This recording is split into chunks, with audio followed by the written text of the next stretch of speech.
Hey all, Brian S. Pratt here today. So it looks like I got more light. It's because I'm doing this in the evening, and the sun is shining on the blinds on the west side of the house. So I'm a little bit more detailed today. I don't know if that's a good thing or a bad thing. Anyway, so I went to an escape room a while back. I don't know if you guys have ever done those. I did it in Chickasha, Oklahoma. They got one there right next to a pizza place. There's an axe throwing place down the road, and just down the street is a great big massive statue of the leg lamp from the Christmas Story. I mean, it's a great place to go. So you're probably thinking to yourself, Brian, why are you talking about escape room? This is your YouTube channel, and you're doing all about books, role playing. Well, and there is Grandpa Ralph, but that's all about his stories. So stories, book, it all ties in there. But escape room, that has nothing to do with role playing. That has nothing to do with Dungeons and Dragons, your books, or anything. Why are you talking about it? Well, I got to thinking about it. And escape rooms are just modern day dungeons that you're trying to get out of. So I got to thinking. I'm sure someone somewhere has done this before. But if I ever get a movie deal and I'm making millions of bucks, I am going to create a massive escape room dungeon style, right? We're talking, it's going to look like you are underground. You're in a labyrinth, and you've got half a day to get out. I'll have bathrooms in there, obviously. Otherwise, it'd be a great big mess. But other than that, the bathrooms are going to be medieval in style, kind of like the Jakes in Quillam, in Shepherd's Quest. Anyway, so I got to thinking about it, and I think I'd like to do that. I'd like to create a large complex escape rooms role player theme. Where you gotta escape a dungeon, and it's not just one room. It's like a labyrinth. The whole thing is the escape room, and it takes you all day to get through it. And there is no getting out early. When the time's up, I'll open the doors, but until then, you're stuck in there until either you die. That's right, you die, because the people in there are going to die. There are traps in there that will kill you, and if you die, a door will open, and you specifically will be asked to leave. So you got to be careful. And then whoever survives till the end, well, maybe. If I'm doing that, there's got to be a reward worth it. Should I make it a monetary reward, like $10,000 to say? But if I was going to do that, it would have to be really difficult. And I mean, we're talking traps. People are going to have to figure things out. It's going to be hard. You're going to have to find something in this location that applies to this location, that applies to that location, that comes back to the first location. And you have no lights. You have like maybe Bart's tube lantern, right? Maybe you'll run across sources of lights you can use, like antidotes, right? Have them come across a legend of, like, this means poison, this means healing, and if you get poisoned and you drink a healing drop, then you won't die and you'll continue, right?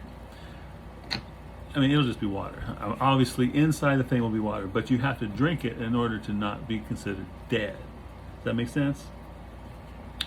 And you start out in a prison or an underground cave, maybe. I have to think about it. But yeah, we got traps. We got hidden doors, spells, scrolls. You find scrolls, and if you're in a certain spot at a certain time, you open the scroll and you read it, something happens. And you have, like, maybe 3D effects, fog machines, color lights, that will act like the spell, and then it'll do something. Like maybe. Okay. Well, how about this? When you start the adventure, you all draw cards, right? This is your persona. One person is possessed by a demon, but no one else knows it. Okay, or something like that. Everyone's got a quirk, obviously, and no one knows who is possessed, because the demon is going to prevent you from saying that. And so you have to act, and then certain times, certain things are going to come up, and then you're going to react. That would be interesting. But I could just see that. The person who would get the demon or the possessed card would be the person who can't keep a secret, who can't act. Like someone's mother-in-law or something. My apologies to all mother-in-laws out there. Some are pretty. Some mother-in-laws are pretty sharp. Yeah, that would be pretty cool. Get a couple $1 million and build this thing. Build a village around it, right? Where you go there the night before. Oh yeah, you go there the night before. You stay there overnight, right? You go to the village. You stay overnight, and you have to interact with the characters who are in the village, because there might be a clue that you're going to need from one of these people to help you in there. And if you don't get it, you're stuck. Or it's going to be that much harder. Maybe the clue will help you through a shortcut, or maybe you get there at night and and you woke up in the middle of the night, something's happening, and you got to solve that. And if you solve it, you get like a special thing that will resurrect somebody, maybe, or would open a locked door that you just can't figure out how to open.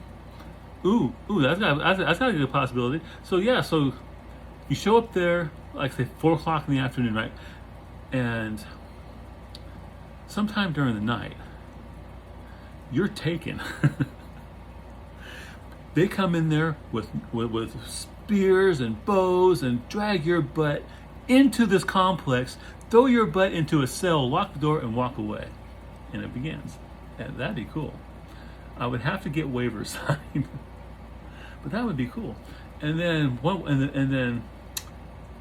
maybe I have to get some of my ardent fans to really help me figure out the wherefores and what's about this hidden complex. Yeah, but it's an all day thing. You get there the day before.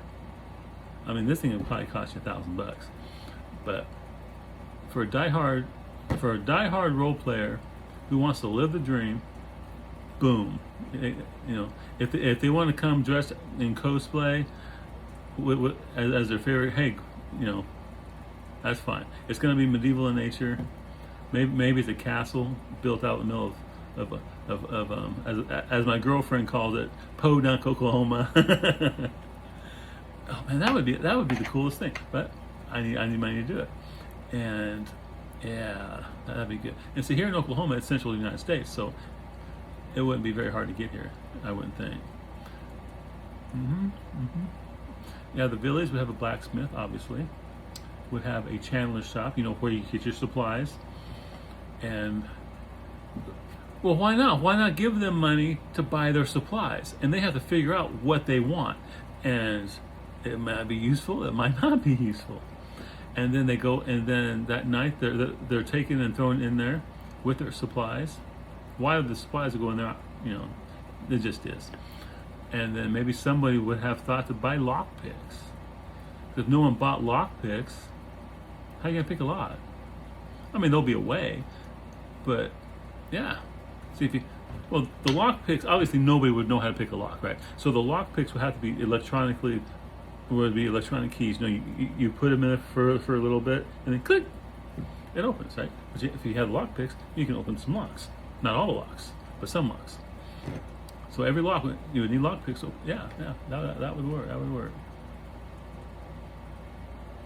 That'd be fun. And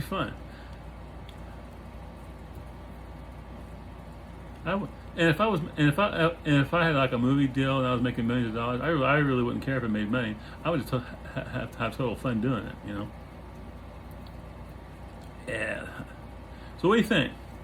Did I do it? I'm a long ways from that. you know, I'm barely making poverty level right now. So I like to dream about things and talk about things. And the funny thing is, this was not what I wanted to talk about. This was not in any way what I was going to talk about when I started this video. I was going to talk about riddles, and I got onto escape rooms. I don't regret it.